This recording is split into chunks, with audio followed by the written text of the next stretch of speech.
All right, let's look at a few news articles. This is the big one, of course. Okta got hacked.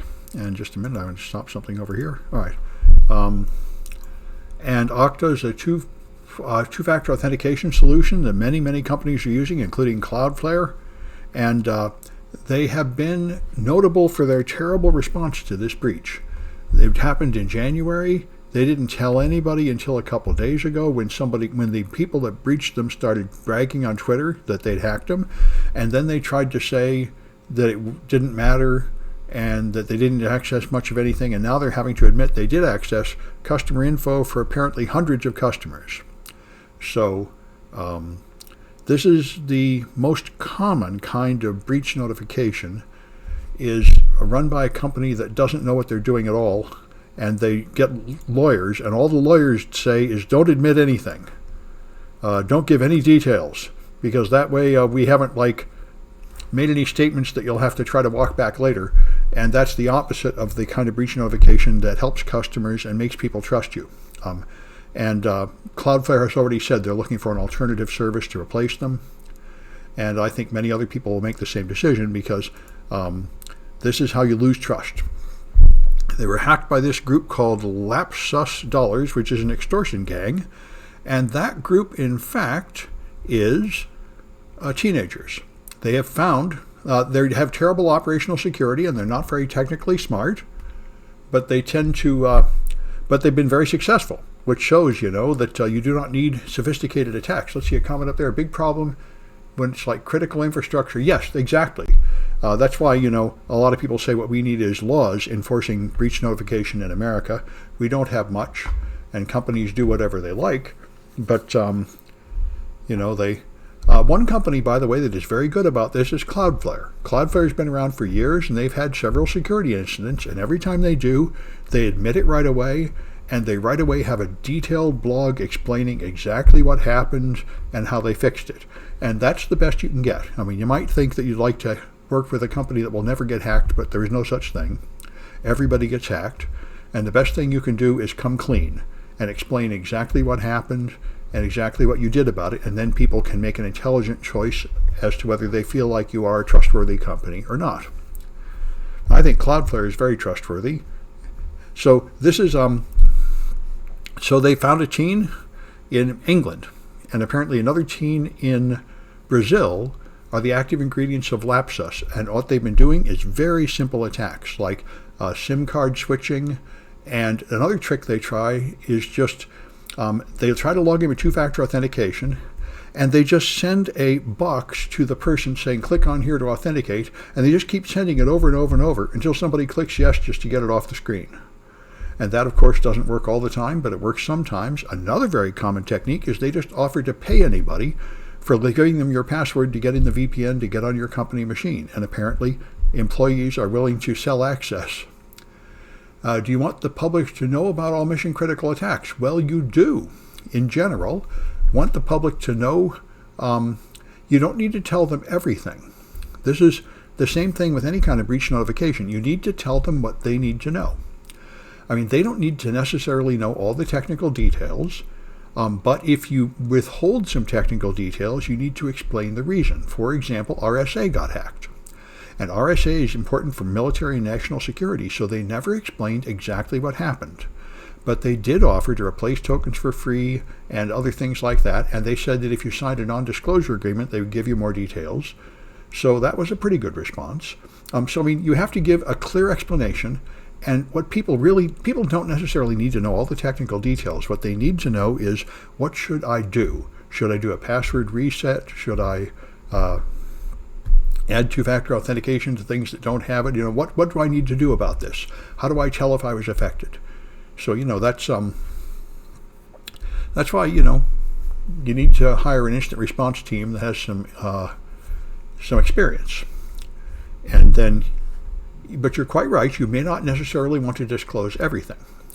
But you do need to disclose enough so your customers know what to do, and so that they understand that you really are professional, you really have analyzed it, you've really figured it out, and you're taking the right action. Even if the right response is not to publicly disclose it all, then you explain that.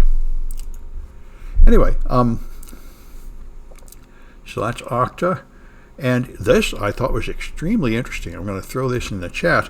This guy is the political theorist who wrote the theory that is guiding Putin. And he wrote it decades ago. This guy is Alexander Dugin. He is considered an intellectual in the Russian political analysis, and he has written this book which explains what Putin is trying to do. And it is pretty bad, and he's following exactly along this tradition. By the way, I also read another article that said Putin is going with the full endorsement of the Russian Orthodox Church. The leader of the Russian Orthodox Church in Russia has totally endorsed what Putin is doing and say you're on a holy mission from God to do this, which is why Marjorie Taylor Greene supports Putin and Russia. She says they are a Christian nation pushing a white Christian nationalist agenda, and that's what we should be supporting, which is quite appropriate for the white nationalists in America, like her. Anyway, so he explains it here. This is where I've seen bits of this coming through. He explains how he has the plan of a glorious Russian empire that would involve taking over China and many other nations, but partnering with Japan. And they have a whole.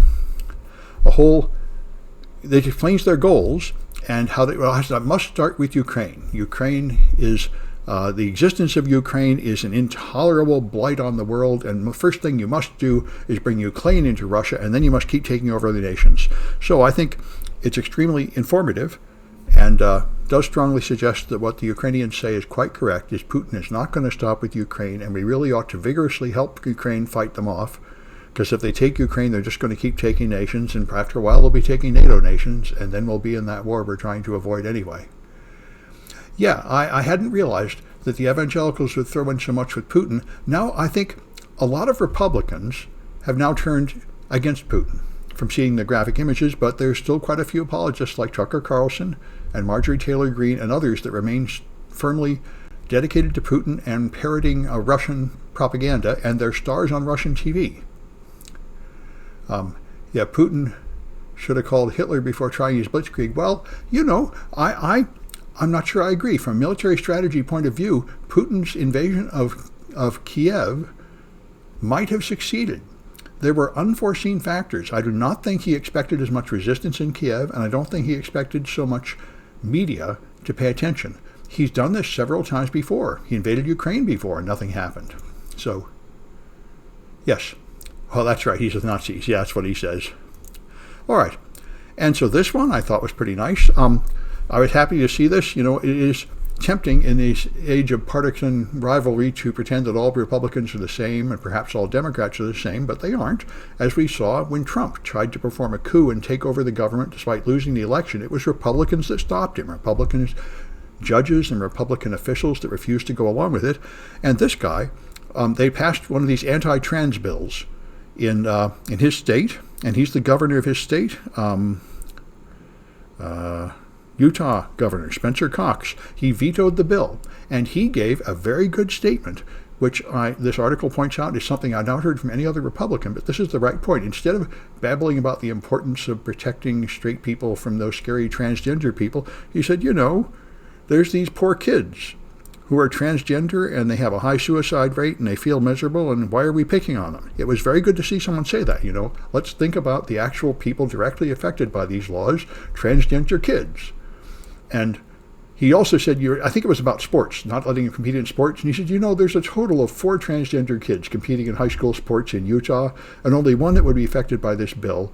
You are harassing all the transgender kids, of which there are many, to solve a problem that doesn't even exist. And this is just cruelty, which is all the right thing to say. So it's encouraging to see a Republican governor on the right side of this issue. However, it is so unpopular with his state legislature that they are going to override his veto, probably today. But anyway, it does show that there are a few principled Republicans that are trying to stop the worst offenses. Anyway, that's enough of the news, I think.